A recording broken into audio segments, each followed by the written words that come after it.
All right, let's see if they got all the gremlins out of my Frunk here.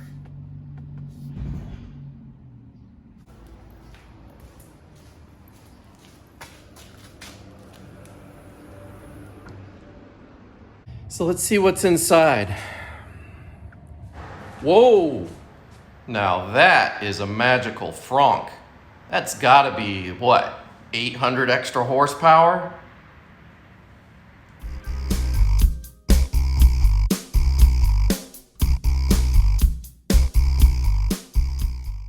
Hey guys, welcome back to the channel. My name is Eric, and I finally got my white car back from repair. I've got the bill. I'm gonna go over it with you just to show you what I had to spend to get this thing fixed. And let's go look at this. Okay, so I have the bill with me right here. Before I get into this, let me give you a little bit of a background in case you didn't watch my previous two videos on this. I had a couple issues with the car. One was a squeaky front suspension, and I've had that problem before a year ago, which was repaired under warranty.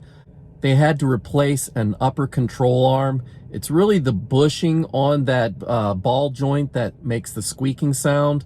And because Tesla, swaps out entire components and not just the individual pieces, they had to do the whole control arm. So that was covered last year under warranty on the driver's side. This time it was on the passenger side, and my car is out of warranty. So I'll go over that cost with you. The second problem that I was having is my Frunk was failing to open. The latch was just closed shut and would not release. So I got up under the car, put my hand on both actuators, and I felt the second actuator actually working. So it was engaging whenever I would use my remote control on my phone app to pop the Frunk. I could feel it engaging. The primary actuator, though, was not working, and so that was what I needed them to go fix. I needed them to pop my Frunk and replace that front actuator. It was a lot more complex than that, so I'll go through that as well. The last thing was really not an issue. I wanted them to do an alignment check to make sure everything was in spec. The last tire rotation I did showed some excessive balding on the inner part of the tire tread. So what I need to do is just do more regular tire rotations. I do have a video on how to do that yourself, so you don't have to schedule it with other people, and it's free. You just have to have the right tools, which I show you what you need. It's super easy, guys. You could do this. All right, so let me first go over the free things, because this is actually good. They actually helped me out quite a bit. My service advisor was really helpful and wanted me to save some money where I could. So just the first page here, this is all just basic stuff like checking the tread on the tires. Yeah, check tire tread, windshield washer fluid, top off, check tire pressure. Okay, yeah, fine, great.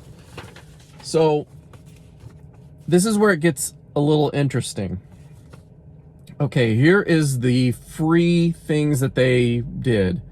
The front actuator secondary, they replaced that for free. It originally wasn't going to be free. They were going to charge me like $165 for these each actuator. So the secondary actuator they did swap out, and that is free. The primary actuator, the one that I said was failing, they swapped out, and it was free. Now here's the very interesting part. They've also got an item here for windshield washer reservoir assembly was replaced for free. Okay, that was never an issue. And in fact, if you saw my previous video, I went to Tesla on a Sunday when they were closed to remove my power Frunk kit so they would continue working on it.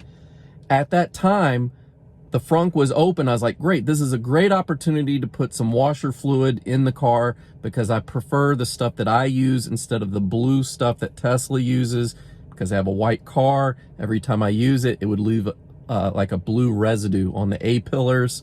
I hated it. So I put some of the other stuff like the yellow or the orange fluid, and I've never had any problems with that. So I wanted to fill it up. And I did. I filled it up on that Sunday and tested it out, cleaned the windshield. Everything was great. Everything worked fine. This is all going to be important here in a minute. So they replaced that washer reservoir for free. They don't say why, but I have a feeling I understand why. Okay, so here is where it gets a little bit expensive. The Frunk, according to Tesla, the issue was that I had a third-party power Frunk kit installed, which I did myself. I've got a previous video on how to do that. They said that because of that kit, it caused corrosion in the wiring harness on the front bumper wiring assembly. So they swapped it out first, and that didn't solve the problem. So they then said, okay, now we see that it caused corrosion in the main front wiring harness. So they swapped that out, and that eventually did fix it. This is all according to them. I wasn't there to witness any of this, so I don't know. But I did ask for them to send me pictures of this corrosion they're speaking of, and they did not. They could not do that, so whatever. All right. Let me go over some of the prices here. So that front assembly for the bumper wiring harness wasn't too bad. It was $70. The main harness was $330, but it was the labor that's what killed me on this, because they spent half a day just trying to pop that front latch to open up to get to it in the first place. $684 just in labor. So that put me at $1,014 to get this Frunk open and fixed. $1,014 for the Frunk to be fixed.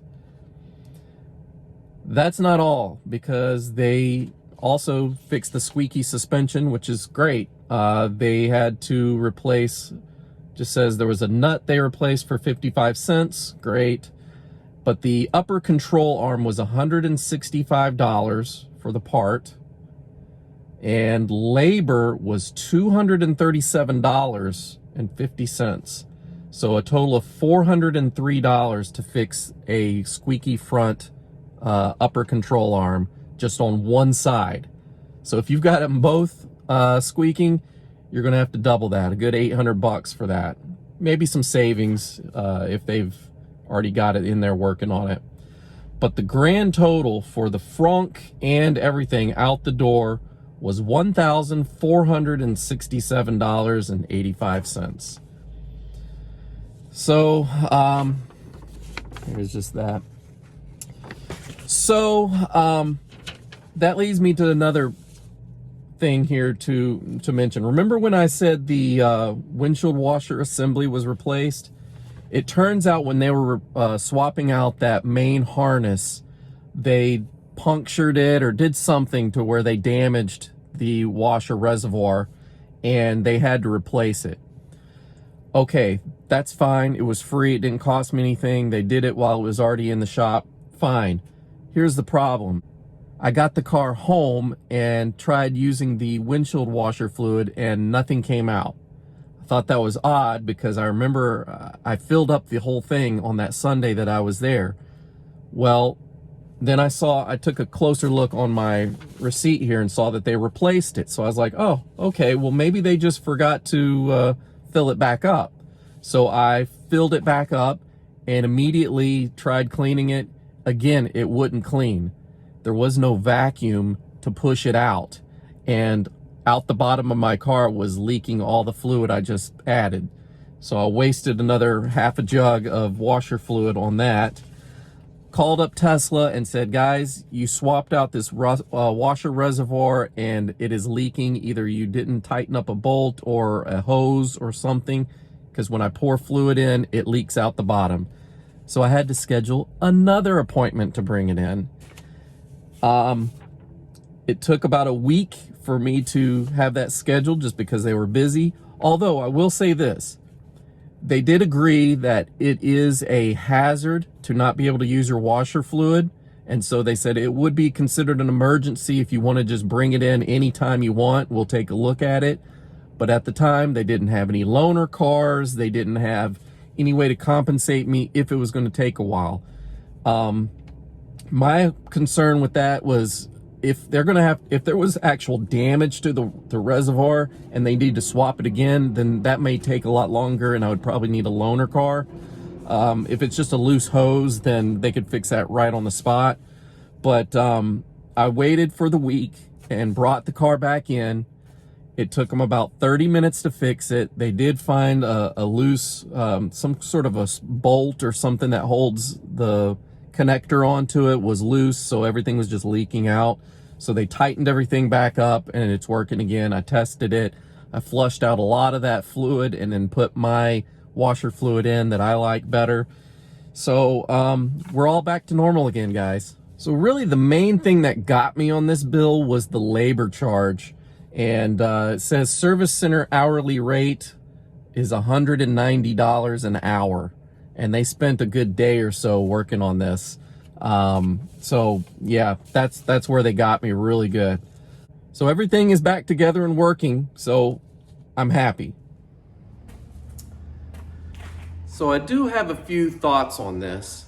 Some people are saying that they would never install a power Frunk from either Hanshow or Tesla Offer, any of these other third-party brands, because of incidents like this. Here's what I'm thinking. If you look on YouTube, look at every video you can find on Frunks being stuck and having to have service pop them open for them and fix it. I haven't seen a single one that had a power Frunk kit. They've all been just factory Frunks that are just normal, non-modified, and the actuators fail on these. That's what I experienced on this one. The secondary one, when I put my hand on it, it felt fine. When I was using my phone as a remote to pop the Frunk, it was engaging. The second, that was the secondary. The primary one on the driver's side here was not working. I could feel some vibrations there, but it wasn't engaging. So something was keeping that from happening. I personally think it was probably just that actuator failed and needed a replacement. But for some reason, Tesla said when they were testing everything, they found corrosion in the wire because they saw corrosion on the third-party equipment, which I showed in my last video. Hey, whatever they say, I gotta go with. I don't want to call anyone out saying that they're making it up. I wasn't there though to witness it, and I would have liked to have seen pictures of this corrosion in the wiring harness. I just don't understand how that would happen, especially since it was parts of wiring that I didn't even touch with the third-party equipment. So if they could have pointed me to that, then we could have had a better understanding of what's going on. So has this turned me off from adding third-party equipment from Hanshow and you know, any other third-party brand? No, it hasn't. I've had no problems with any other devices. I've got my heads-up display. I've got my power trunk that I love to death.